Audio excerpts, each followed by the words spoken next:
हे हे हे हे हे Hindi mother story.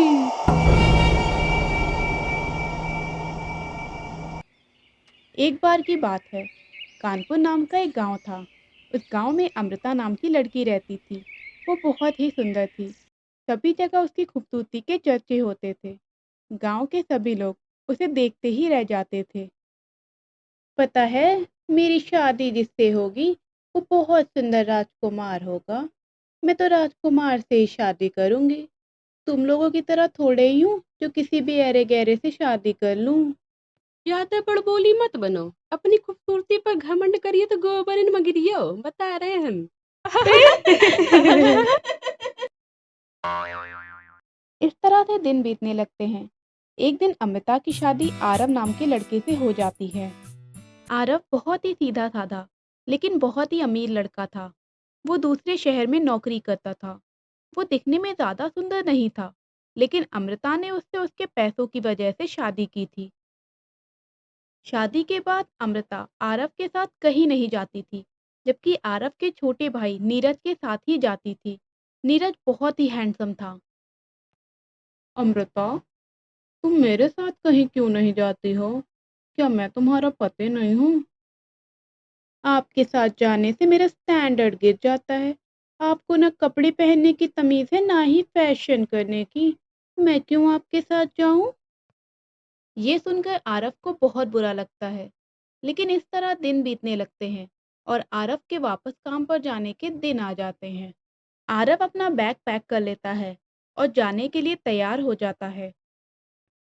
अपनी गाड़ी में बैठकर वो दूसरे शहर की तरफ रवाना हो जाता है। आरव के जाने के बाद अमृता बहुत खुश हो जाती है।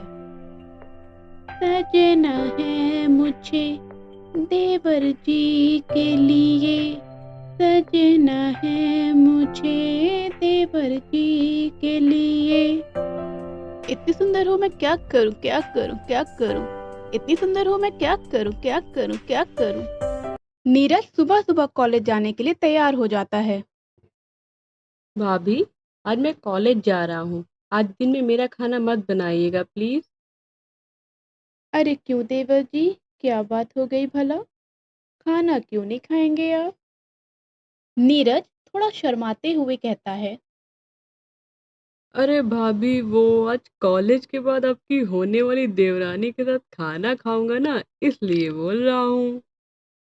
नीरज की बात सुनकर अमृता को बहुत गुस्सा आता है, लेकिन वो खुद पर कंट्रोल करती है और नीरज से कहती है, देवर जी, मैं घर पर अकेली हो जाती हूँ। ऐसा कीजिए, आप अपनी दोस्त को घर पर ही बुला लीजिए। अमृता मन ही मन सोचती है, आने दो उस कलमुही को। छक्के न छुड़ा दिए तो मेरा नाम भी कानपुर वाली अमृता नहीं। हाँ। नीरज अपनी दोस्त को घर पर बुलाने का फैसला करता है और वो कॉलेज के लिए निकल जाता है। कॉलेज में एक सुंदर सी लड़की खूब सज धज कर उसका इंतजार कर रही होती है, जिसे देखकर नीरज लट्टू हो जाता है। ओए होए सोनियो, किस पे बिजली गिराना है? मेरी प्रिया, बोलो ना, किसका कत्ल करना है? ओए होए। बस किसी को भी नहीं। वो तो आज मैं तुम्हारे लिए सच कर आई थी। नीरज उसे अपनी भाभी की बात बताता है और खाने के लिए घर पर चलने को कहता है। प्रिया उसकी बात मान जाती है। कॉलेज के बाद नीरज और प्रिया खाना खाने घर जाते हैं। भाभी, ए भाभी, देखो तो कौन आया है। हाँ देवर जी, दिखाइए तो, कहाँ है आपकी दोस्त? प्रिया को देखकर अमृता मन ही मन सोचती है, तो ये है वो कलमुही। आज इस कलमुही का काम तमाम कर दूंगी। न रहेगा बांस, न बजेगी बंसी। नीरज, अमृता और प्रिया खाने की मेज पर आ जाते हैं। खाना खाते हुए अमृता नीरज से कहती है, अरे देवर जी, मैंने तो कुछ मीठा नहीं बनाया। आप खाने के बाद मेरी फेवरेट कोको आइसक्रीम ले आइएगा।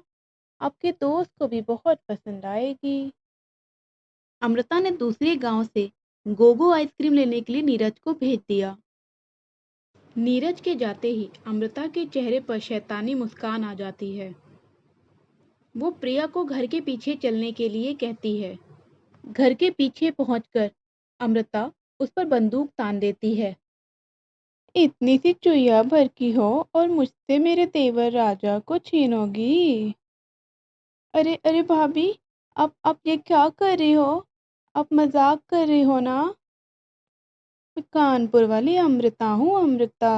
मैं मजाक नहीं करती, मैं दुश्मनों का काम तमाम करती हूँ, हाँ। ये कहकर वो प्रिया को गोली मार देती है। गोली लगने से प्रिया की मौत हो जाती है।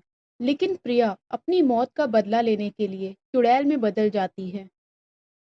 उधर जब नीरज आइसक्रीम लेकर घर आ जाता है तो वो आवाज लगाता है। अरे भाभी, प्रिया, आओ दोनों लोग। अरे देवर जी, आपकी दोस्त तो घर चली गई है। थोड़ी परेशान थी और अपना फोन भी नहीं ले गई है। दोनों लोग आइसक्रीम खा लेते हैं।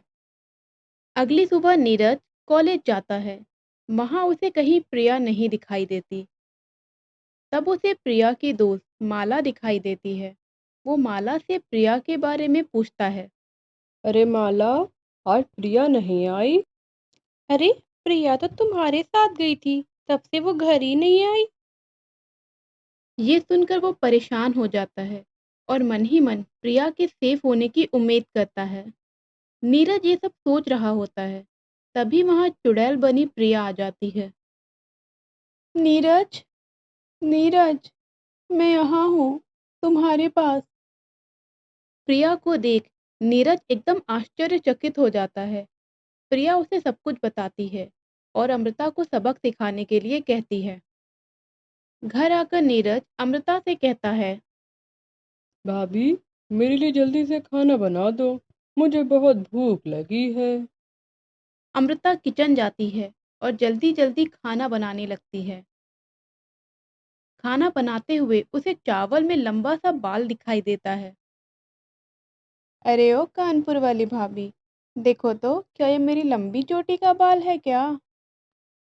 अगले ही पल बाल गायब हो जाता है और प्रिया भी गायब हो जाती है। थोड़ी देर बाद अमृता को लगता है कि किचन में आग लग गई है। अरे ओ कनपुरिया कलमोही, जैसे तूने मुझे मारा था वैसे आज मैं तुझे मारूंगी। तुझे इसी आग में भून दूंगी और नमक मिर्च लगा के खा जाऊंगी। लाई लाई लाई लाई लाई लाई लाई लाई लाई लाई लाई। बचाओ, बचाओ, कोई मुझे इस भूतनी से बचाओ। तुझे तो तुझे तो मैंने अपने हाथों से मारा था और दफनाया भी था। तू कैसे वापस आ गई? हाँ। अमृता के जुर्म कबूल करते ही आग बुझ जाती है और नीरज सामने आ जाता है। वो अपने हाथों में मोबाइल लेकर सब कुछ रिकॉर्ड कर चुका होता है। अमृता को पुलिस पकड़ ले जाती है और प्रिया को इंसाफ मिलते ही उसकी आत्मा को मुक्ति मिल जाती है। अरे अरे, कहाँ चले? हमारा चैनल सब्सक्राइब करना ना भूलिएगा। लाइक कीजिए, शेयर कीजिए और कमेंट कीजिए।